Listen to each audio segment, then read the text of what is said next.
The last time I saw my mother before that day, I was 19, sitting on the steps outside our rotting duplex with 2 garbage bags full of my clothes. She'd tossed them down from the second-floor window and shouted, "Your room's for your brother now. You're too old to be freeloading." No goodbye, no hug, not even a glance as I dragged those bags into the dark. That was 7 years ago. Now I was 26. I'd survived 4 jobs, 2 evictions, and 1 freezing winter in a car that didn't start half the time. But I'd built something, a little apartment, steady paychecks, friends who didn't treat me like I was born to be someone's disappointment. Please subscribe to our channel and tell us in comments from where are you watching this video. And still, I showed up on that Saturday, not because I owed her anything, but because I'd heard she was sick. Stage 2 breast cancer. My little cousin from Facebook messaged me. "Auntie Marla's going through chemo. I thought you should know." So I bought a used blazer, took a half day off work, and rode a Greyhound bus back to the city that made me feel small. I knocked on the same old door, the one with the peeling red paint and rusted numbers. A stranger opened it. My sister's fiancé, apparently.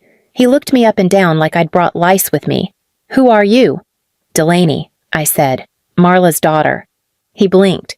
"Oh, you're that one." That one? He let me in without saying anything else. The inside hadn't changed. Same smoke-stained walls, same tacky plastic flowers in cracked vases. My sister Tasha stood by the window, dressed like a department store mannequin, fake smile glued on. "Well, look what the alley dragged in," she said, not even trying to sound happy. "Hi," I said. She didn't hug me, just called toward the hallway. "Mom, your project from the past is here." I heard her heels before I saw her, clacking slowly against the floor like a judge entering a courtroom. And then there she was. My mother. Shorter than I remembered, hair thinner, but eyes still sharp enough to cut a throat. She wore a champagne-colored dress with sequins that didn't match the occasion at all. She stopped 5 feet away from me. I opened my arms. Her face soured. She stepped back and snapped, "Don't wrinkle my dress with your poverty." My arms dropped. Tasha snorted. "Wow, you really thought this was gonna be a moment." I stood there, in my borrowed heels with a gift bag in my hand. Inside was a lavender scarf I saved up for. Her favorite color, still, after all these years. "I came because I heard you were sick," I said. Mom tilted her head. "So now you want credit for being decent? You didn't call. You didn't visit. You left. You kicked me out." "Oh, please," she hissed. "You always made everything harder. Always complaining. Always weak. I had 2 other kids to raise, not just a storm cloud dragging its sadness through the house." I looked at my sister. She was smirking. "You came here for what?" Mom asked. "Forgiveness? Closure? Go to church for that." I swallowed. My throat burned. "I just thought you might want to see me." She leaned in close, just enough that I could smell her expensive perfume and bitterness all at once. Then she whispered, "You're lucky we let you live here as long as we did.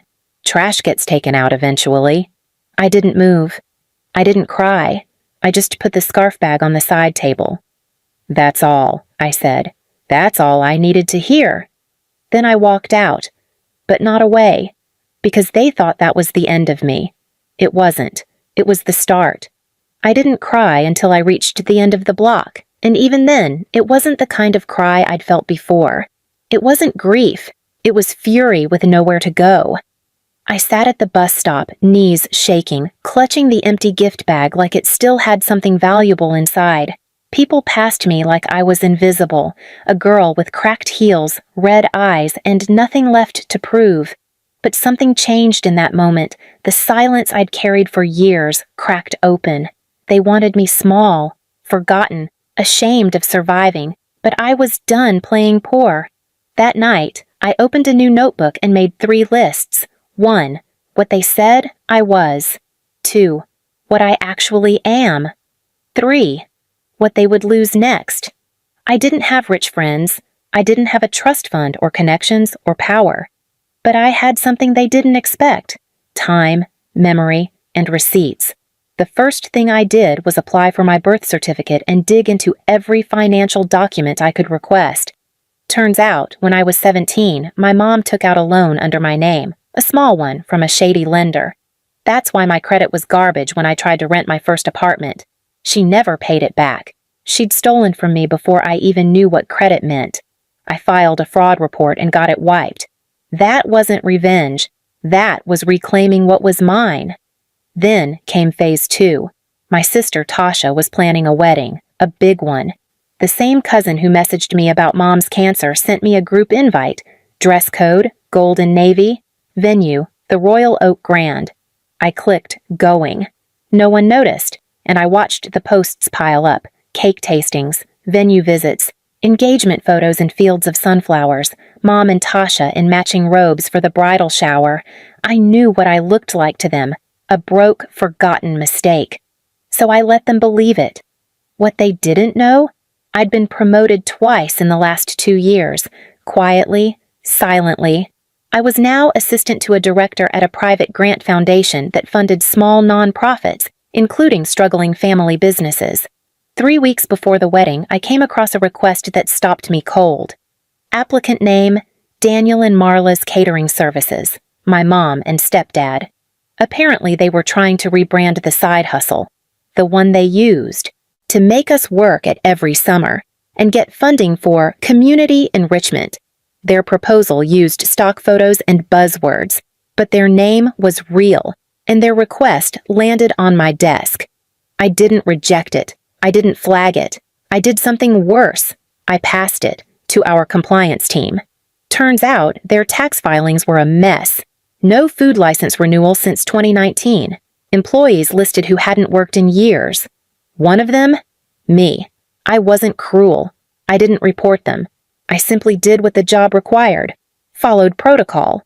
By the time Tasha's rehearsal dinner rolled around, Mom was too busy responding to state audit requests to notice who RSVP'd, and I did RSVP, under my legal name, with no +1.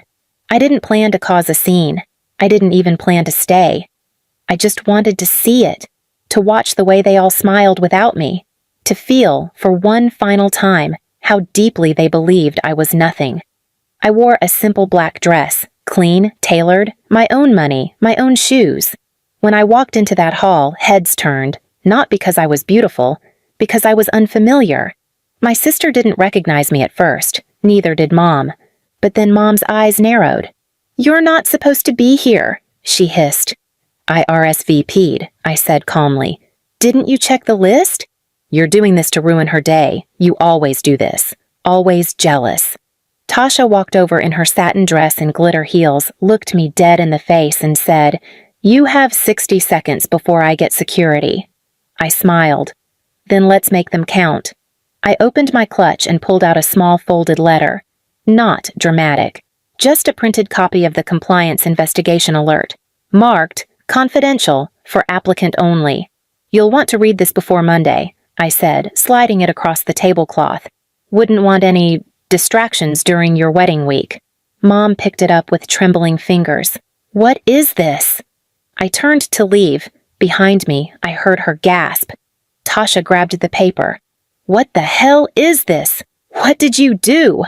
I didn't turn around, because that wasn't revenge. That was justice warming up. And their real punishment hadn't even started. They say revenge is best served cold. But I didn't want revenge. I wanted removal. The day after the wedding, my phone rang. It was a blocked number. I let it go to voicemail, then another. And another. I didn't listen to any of them.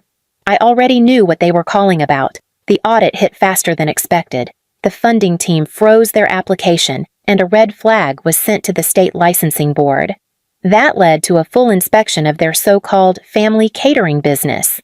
My mom and stepdad had listed fake events, even claimed hours worked by people who hadn't spoken to them in years. One of them was me. Another? My ex-best friend, who now worked in a lawyer's office. They were ordered to return funds they'd claimed, fraudulently and barred from applying to any future small business grants through verified funding networks. Their reputation in the community? Gone overnight. But I didn't gloat. I didn't even post about it.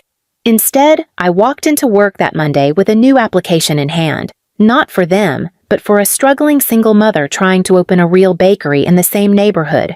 I got her approved. That was the win I wanted. But karma wasn't done yet.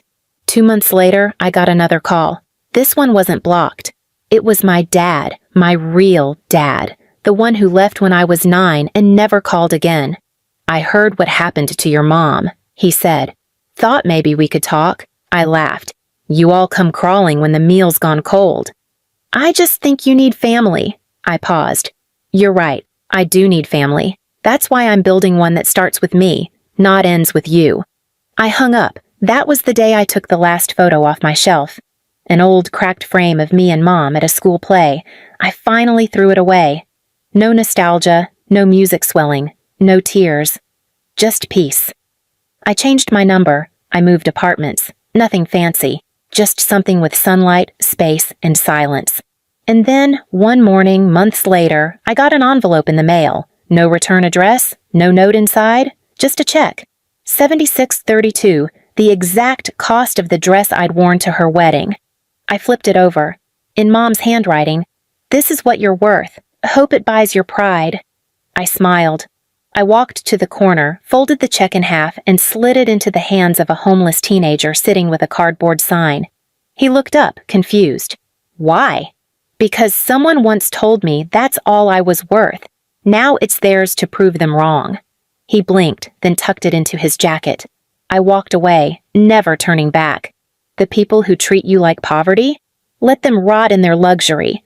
Because I wasn't poor. I was rich in everything they'd never earn. Self-respect, memory, and the ability to walk away without breaking.